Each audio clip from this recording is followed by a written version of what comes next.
El capítulo 1 del libro de Efesios. Y en esta mañana avanzaremos un poquito en nuestro estudio y les invito a abrir su Biblia allí en Efesios capítulo 1 y leeremos del versículo 3 hasta el versículo número 6. Pero la meditación estará enfocada en los versículos 4 hasta el 6.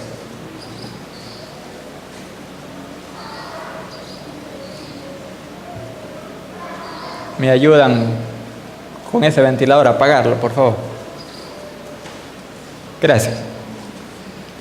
Efesios 1, del versículo 3 hasta el 6, y después vamos a orar después de leerlo. Dice así la Escritura: Bendito sea el Dios y Padre de nuestro Señor Jesucristo, que nos bendijo con toda bendición espiritual en los lugares celestiales en Cristo, según nos escogió en Él antes de la fundación del mundo, para que fuésemos santos y sin mancha delante de Él. En amor, habiéndonos predestinado para ser adoptados hijos suyos por medio de Jesucristo, según el puro afecto de su voluntad, para alabanza de la gloria de su gracia, con la cual nos hizo aceptos en el amado. Oramos. Eterno Padre, eres nuestro Dios, y en esta mañana reconocemos que nuestra vida necesita tu santa presencia. Señor, al leer tu palabra, te pedimos que mediante ella tú hables a cada uno de nuestros corazones. Oramos, Señor, que este santuario sea visitado por la presencia del Dios glorioso, y que cada persona que se ha congregado aquí pueda en este día oír la voz del Dios viviente a través de esta Escritura. Señor, yo te ruego que el Espíritu de Dios nos guíe a toda verdad y que Él se encargue de tomar el control de nuestra mente, de nuestro corazón, y de guiar a este servidor para hablar lo que es conveniente y traerá edificación a tu pueblo y solo gloria a tu santo nombre. Señor, si en este día tenemos amigos que no conocen a Cristo, oramos para que este sea el día de salvación para ellos, y que por la fe en el Señor reciban el regalo de la vida eterna. Señor, en tus manos estamos y oramos en el nombre de Jesucristo. Amén. Bien, hermanos, el tema de esta mañana se titula Escogidos y adoptados en Cristo. Hace 2 domingos estuvimos meditando sobre la enseñanza del versículo número 3, donde Pablo estableció un principio, una enseñanza, una verdad categórica de que Dios a cada creyente lo ha bendecido con toda bendición espiritual. Este es entonces el principio general. Ahora, del versículo 4 en adelante, Pablo hará referencia a qué clase de bendición se está refiriendo. Y enseña en los versículos del 4 hasta el 6 de que Dios el Padre nos ha bendecido en el pasado por medio de la elección. Y en el presente, Dios el Padre nos ha bendecido a los creyentes por medio de la adopción. Es decir, que desde el pasado y en el presente y obviamente en el futuro, aquel que está en Cristo goza del favor divino. Y vamos a considerar en esta mañana la bendición que nosotros tenemos de estar en Cristo. En primer lugar, Pablo desarrolla que nosotros tenemos la bendición de la elección. Miren lo que dice el versículo 4. La Biblia dice, según nos escogió en Él antes de la fundación del mundo, para que fuésemos santos y sin mancha delante de Él. La palabra escoger significa elegir para sí, con el objeto de realizar un trabajo. En la Biblia, la doctrina bíblica de la elección está presente en tres aspectos básicos. La Biblia, por ejemplo, nos enseña de que Dios eligió a algunas personas para privilegios y servicios específicos. Por ejemplo, Dios escogió a Abraham y a Jacob para ser los fundadores de la nación judía. También Dios eligió a ciertas personas para oficios específicos. Por ejemplo, escogió a los levitas para el ministerio sacerdotal. Escogió a Moisés para libertar a los israelitas de la esclavitud en Egipto. También eligió a reyes, como en el caso de David, para que gobernara sobre aquella poderosa nación. También la Biblia nos habla, hermanos, de la elección que Dios ha hecho de individuos para la salvación, es decir, para que lleguen a ser hijos de Dios y herederos de la gloria eterna. Y de eso nos habla nuestro texto bíblico. Nos habla de la elección. Y cuando se trata esta doctrina, hay diferentes posiciones tratando de explicarla. Por ejemplo, en primer lugar, está la posición arminiana. Jacobo Arminio fue un teólogo holandés que enseñaba que la salvación del creyente descansa en su fe personal. Y él decía, por tanto, la salvación puede perderse si se llega a perder la fe. Hay una segunda posición básica sobre la elección y es la posición calvinista extrema, o conocida también como hipercalvinismo. ¿Qué enseña el hipercalvinismo? El hipercalvinismo enseña que Dios soberanamente ha escogido desde la eternidad a este grupo de personas para el cielo y a este grupo, estoy ilustrando, y a este grupo de personas para el infierno. Ellos no pueden jamás ir al infierno, pero ellos tampoco podrán jamás ir al cielo, aunque lo deseen. Esa es una posición. Hay una tercera posición.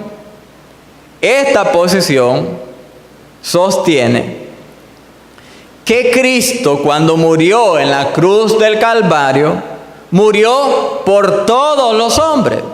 Por lo tanto, se ha hecho posible que cada pecador que ponga su fe en el Señor Jesucristo sea salvo.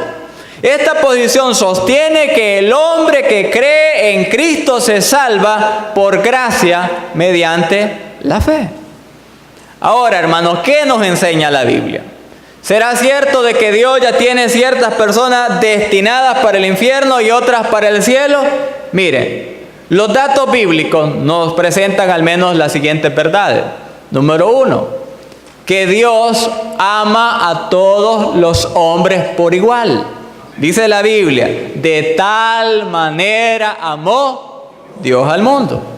La Biblia enseña que Cristo murió por todos y no solo por algunos. La Biblia también nos enseña que Dios cargó sobre Cristo el pecado de toda la humanidad, para que potencialmente los hombres puedan ser salvos si depositan su fe personal en el Señor. Por eso es que la salvación es una oferta que Dios hace a cada persona, a cada individuo, a cada mujer, a cada hombre, a cada joven, a cada anciano. Él hace una salvación general porque Cristo puede salvar a cualquier mujer u hombre pecador si ponen su fe personal en el Señor. Y la Biblia enseña con toda claridad que cuando un pecador rechaza la oferta mediante Jesucristo, esto es la causa de perdición para aquella persona incrédula. Entonces, ¿cuál es en sí la base para la elección? Bueno, hermano, personalmente, yo creo que Dios elige a los hombres para salvación con base en su presciencia. Busquen 1 Pedro 1:2.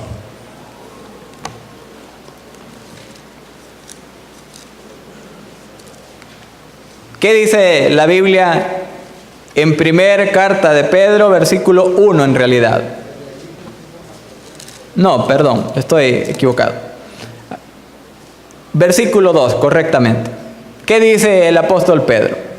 Mire, elegidos, hablando de los creyentes, elegidos según la presciencia de Dios Padre. ¿Qué es presciencia, hermano? Conocimiento anticipado de todas las cosas. Dios, en su infinito conocimiento, de antemano, supo quiénes creerían en Cristo. Aquellos entonces que creen en Cristo se convierten automáticamente en los elegidos de Dios. Entonces miren, hermanos, pensemos en la elección. En la Biblia se enseña el tema de la elección. Y la elección tiene dos partes, como si fueran caras de una misma moneda. Por un lado, la Biblia nos enseña que Dios actúa y escoge. Eso se le llama soberanía. Y por otro lado, la Biblia nos enseña que nosotros oímos el Evangelio y creemos en Cristo. Eso es el libre albedrío. Así como es imposible juntar esas dos caras en la moneda, es imposible entender cómo funciona la soberanía de Dios por un lado y el libre albedrío de las criaturas humanas. Pero es lo que la Biblia enseña. La Biblia nos enseña de que Dios en su soberanía elige, pero que al mismo tiempo deja la libertad al ser humano para que tome su decisión personal por el Señor Jesucristo. Ahora regresemos al pasaje bíblico. El pasaje bíblico no solo nos habla de la realidad de la elección, el pasaje nos habla del tiempo de la elección. ¿Cuándo fue el tiempo de la elección? Dice el versículo 4. Según nos escogió en Él antes de la fundación del mundo. Esa frase es un hebraísmo, un modo de hablar de los hebreos, que se refiere a la eternidad. Y allí se indica de que Dios, antes que existiera una tan sola cosa en el universo, ya nos había escogido en la persona de su Hijo Jesucristo. Ahora, hermanos, reflexionando en esto, ¿qué implicaciones tiene de que Dios le haya escogido a usted y me haya escogido a mí en Cristo antes de la fundación del mundo? Bueno, hay algunas cosas. Los seres humanos somos más importantes para Dios que las cosas. El ser humano es importante para Dios. A veces el ser humano mismo no le da la dignidad que otro ser humano tiene. Pero Dios le confiere dignidad, Dios le confiere valor a cada ser humano. Y cuando Él escogió a las personas para la salvación, está diciendo de que las personas son más importantes que las cosas. Otra cosa, que antes que nosotros naciéramos y pensáramos en Dios, Dios ya había pensado en nosotros y había trazado un plan para nuestra vida e incluso para nuestro bienestar eterno. O sea, no es casualidad. Dios no trabaja en base al azar, en base a la improvisación. Dios trabaja en base a un plan perfecto. Y gloria sea a Él que en ese plan perfecto se encontraba usted, que en ese plan perfecto me encontraba yo también. Entonces, hermanos, Dios nos ama, no por lo que somos, sino a pesar de lo que somos, y pensó en salvarle antes de que todo viniese a la existencia. Pero ¿cuál es el propósito de elección? ¿Cuál es el propósito? Miremos lo que dice el apóstol Pablo. Para que fuésemos santos y sin mancha delante de Él. O sea, Dios tenía un propósito al salvar a los creyentes. ¿Cuál es ese fin? Para que fuésemos santos y sin mancha. No dice la Biblia que Dios nos escogió porque éramos santos y sin mancha, sino para que fuésemos santos y sin mancha. La palabra santo en el Nuevo Testamento conlleva la idea de diferencia y de separación. Por ejemplo, un templo es santo porque es diferente de otros edificios. Un sacerdote era santo porque era diferente de las demás personas. El sábado era santo porque era diferente de los otros días de la semana. Dios es supremamente santo porque es supremamente diferente a todas las demás criaturas, a todas las criaturas, a nosotros y a los ángeles, por supuesto. Así que, hermanos, cuando Dios nos escogió para que fuéramos diferentes a las demás personas que no conocen al Señor Jesucristo. Es decir, que un cristiano siempre se le debería distinguir en medio del ambiente de personas no cristianas. Es decir, que usted como cristiano en la escuela debe ser diferente. Si usted es maestra, su manera de trabajar debe ser diferente.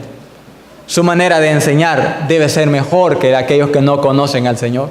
Su manera de tratar a los estudiantes debe ser mejor.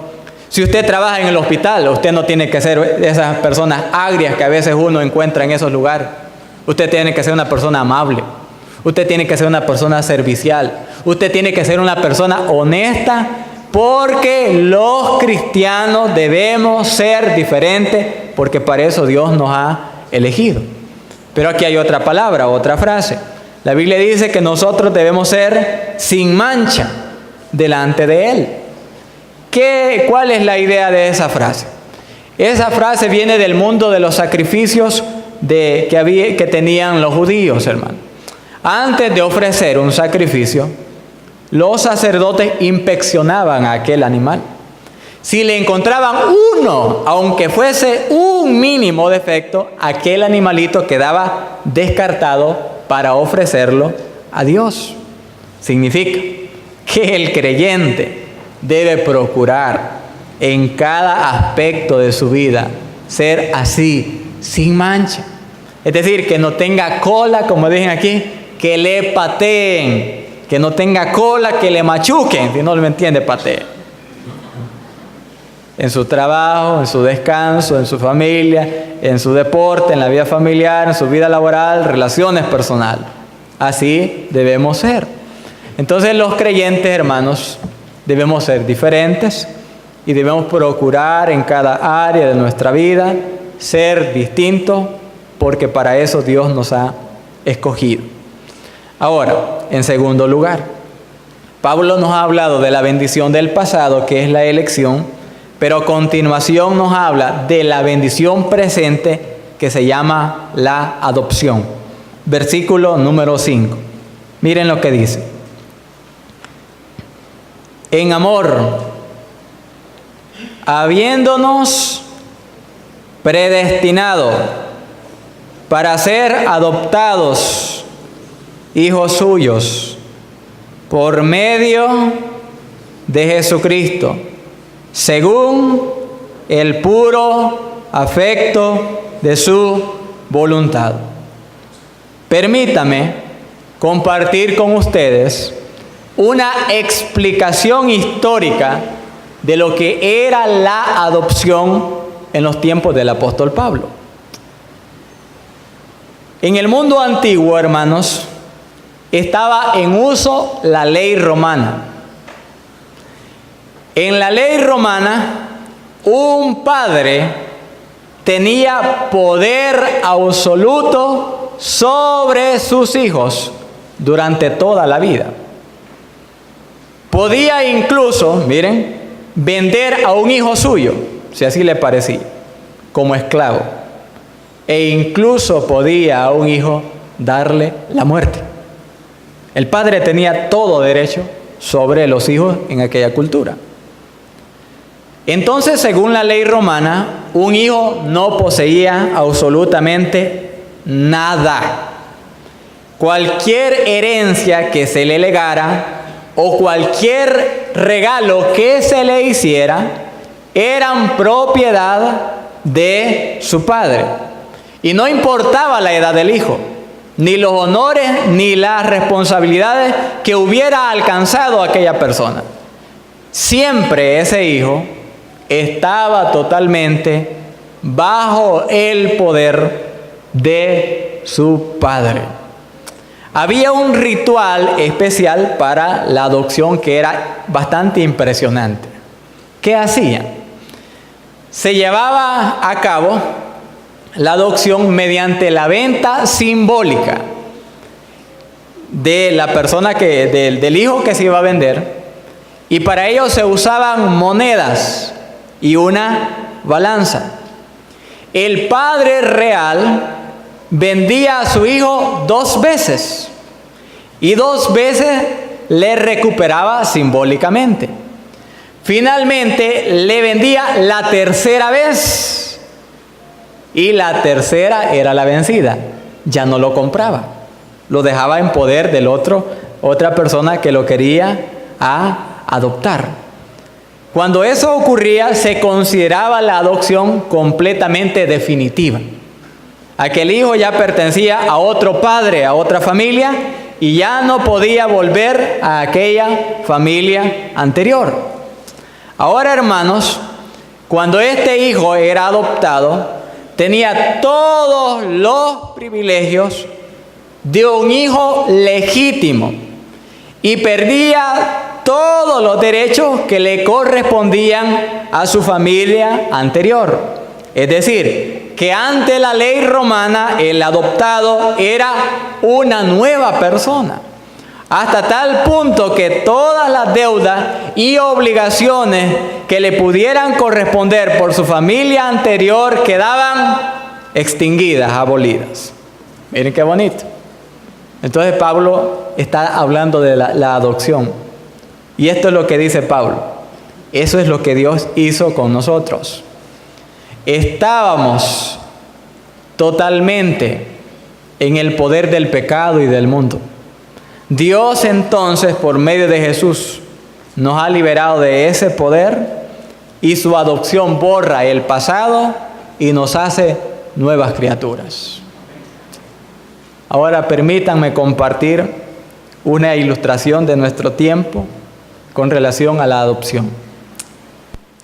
Había una mujer, o hay una mujer que se llama Stephanie Fast. Ella nunca conoció a su padre.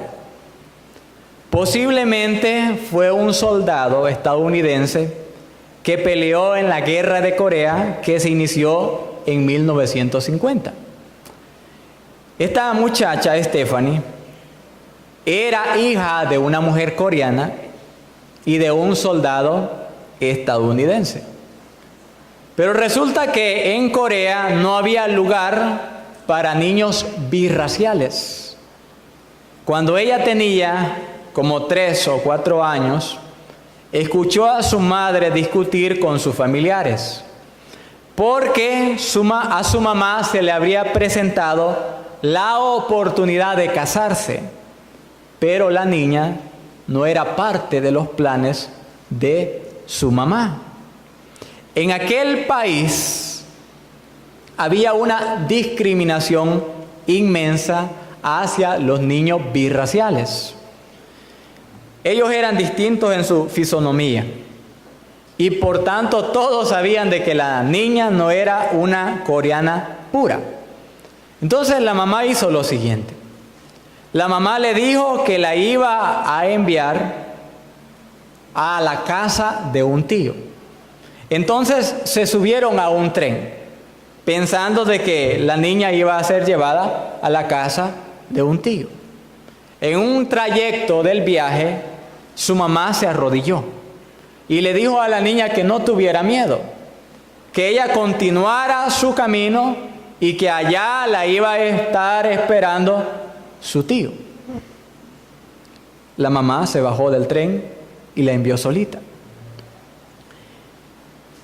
Resulta, hermanos, que nadie estaba esperando a la niña. Era la forma que había usado su mamá para abandonarla y dejarla allí.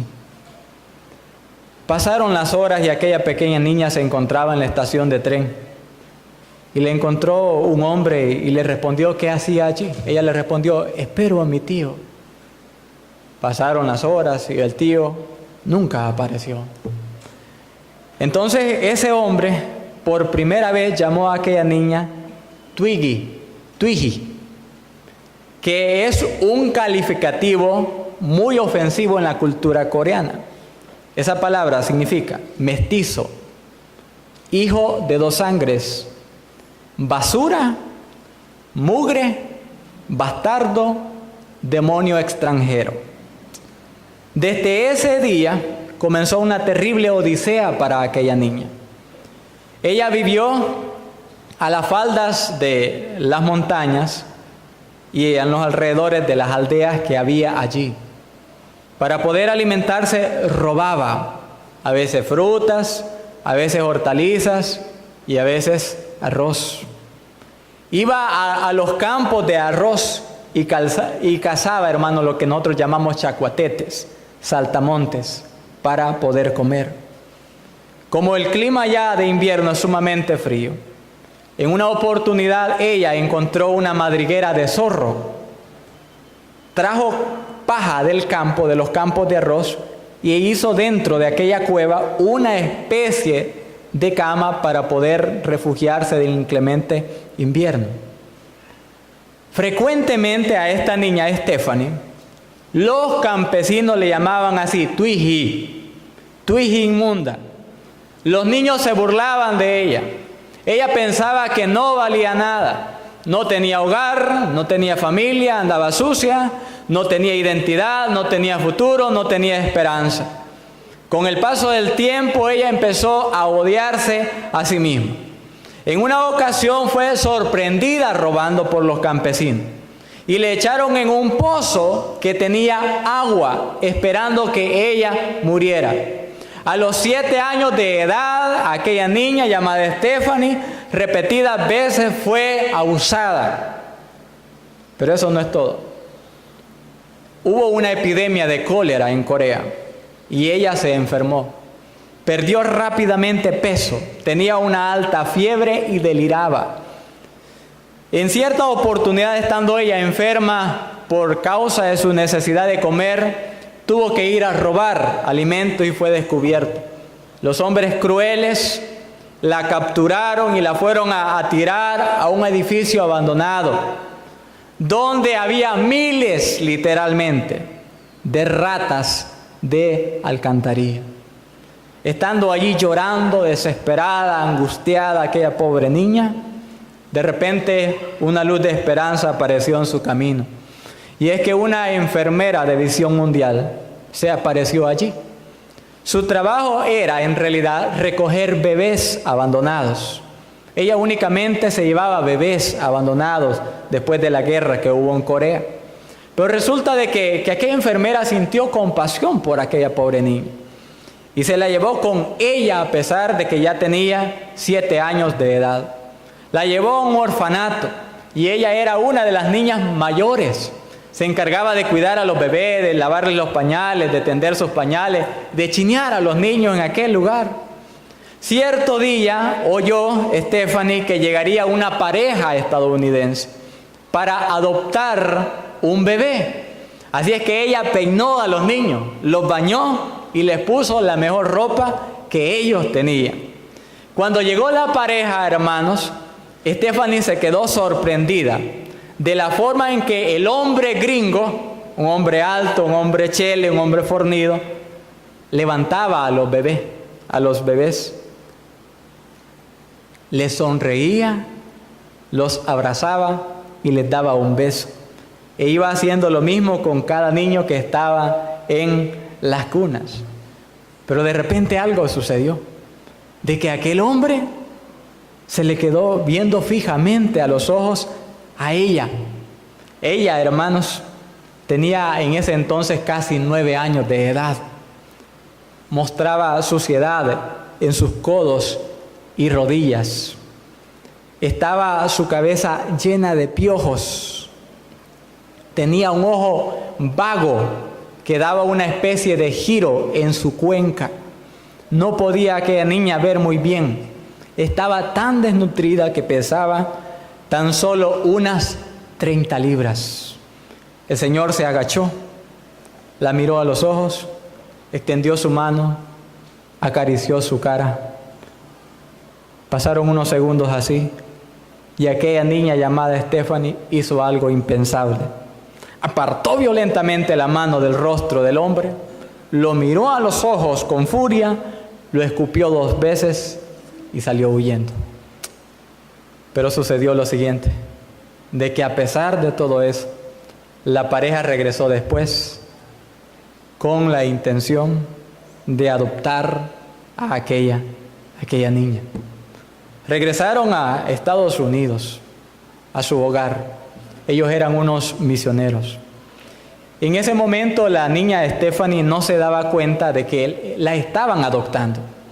Ella en realidad creía que la estaban convirtiendo en una en una sirvienta. Esto era básicamente lo que se hacía en Corea. Cuando un niño o una niña llegaba a cierta edad, se les vendía en calidad de siervo a las personas ricas. Saben, hermanos, los misioneros en realidad no querían adoptar una niña, querían adoptar un niño y deseaban ponerle a él Steven. Pero en realidad, como era niña, le pusieron Stephanie a ella. Cuando ella vio aquella bonita casa donde vivía, se sorprendió. Nunca había estado en tal situación. Ellos la asearon, le administraron antibióticos y le devolvieron su completo estado de salud. La alimentaron, le dieron cama, le compraron ropa nueva, pero nunca la pusieron a trabajar. Stephanie se preguntaba, ¿cuándo me van a poner a trabajar? Después de varios meses, ella tenía miedo de preguntarles a ellos sobre ese tema. Cuando salían al pueblo, las personas la trataban de forma maravillosa. Ellos la trataban como a una princesa y ella no podía entenderlo. Antes la llamaban Twiggy, pero ahora la trataban como a toda una princesa. Cierto día, aquella niña se encontró con una amiguita que le dijo, ¿tú eres norteamericana? No, le dijo, no, yo no soy norteamericana. Ellos, hablando de sus padres, ellos sí son norteamericanos y son personas muy divertidas. Y agregó algo, son tan buenos conmigo que todavía no me ponen a trabajar, me tratan muy bien. La otra niña se quedó sorprendida y con una expresión de sorpresa le dijo a Stephanie, ¿no te has dado cuenta? ¿No te has dado cuenta de qué? Stephanie, ¿no te has dado cuenta de que en realidad tú eres su hija? Stephanie dijo, no soy su hija. Sin embargo, la otra niña insistió y le dijo, sí, tú eres su hija. Entonces la niña recibió una revelación maravillosa que la llenó de asombro, de admiración y decía, soy su hija, por eso me han tratado así, por eso nadie me dice Twiggy, porque soy la hija de ellos. Miren, hermanos, yo quiero compartir algunas lecciones de esta historia que tienen que ver con la adopción. No había en nosotros nada digno para que Dios nos adoptara. No éramos más que pecadores rebeldes, pecadores incrédulos, pecadores que habíamos hecho un desastre con la vida que Dios nos dio.